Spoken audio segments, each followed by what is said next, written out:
morning, good afternoon, or good evening, and welcome to the Live Action Reboot, your sports and pop culture safe space until we decide otherwise. I'm your sports correspondent, Isaac, from Memphis, Tennessee. And I'm your pop culture correspondent, Mike, from Orlando, Florida.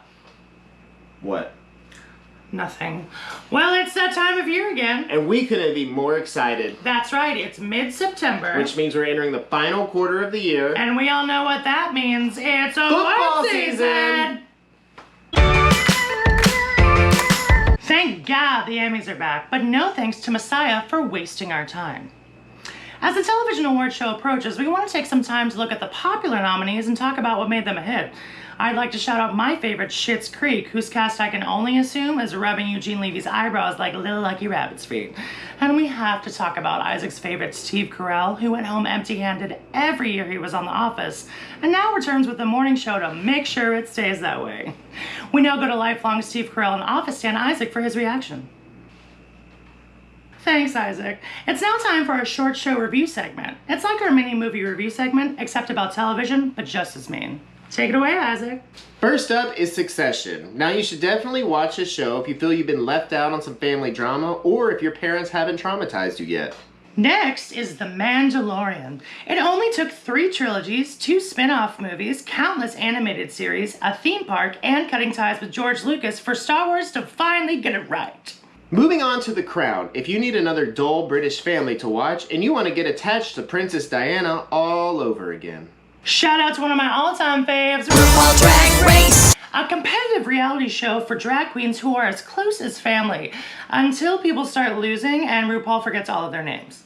And Stranger Things is nominated again, despite never taking any risks by killing off Winona Ryder or any of the children.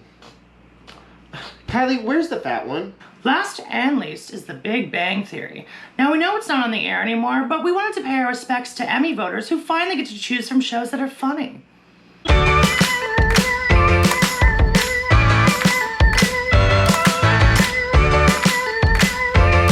Did you hear? Baseball still hasn't been canceled.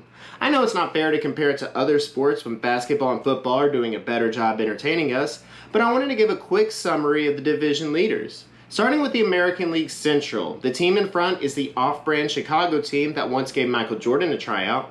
The team leading the American League East is not the New York Yankees. And the team in front in the American League West is that team that Brad Pitt worked for that one time.